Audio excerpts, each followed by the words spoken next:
সক্রেটিসের ছাত্র ছিল প্লেটো, প্লেটোর ছাত্র ছিল অ্যারিস্টটল। এরা তিনজনই প্রাচীন গ্রিক দার্শনিক।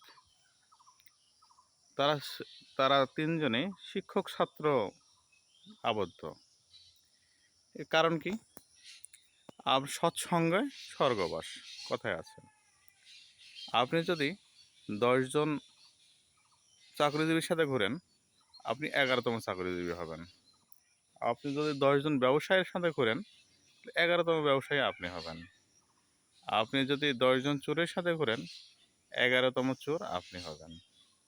আপনি যদি 10 জন বিড়িখোরের সাথে ঘুরেন, 11তম বিড়িখোর আপনি হবেন। এটাই স্বাভাবিক।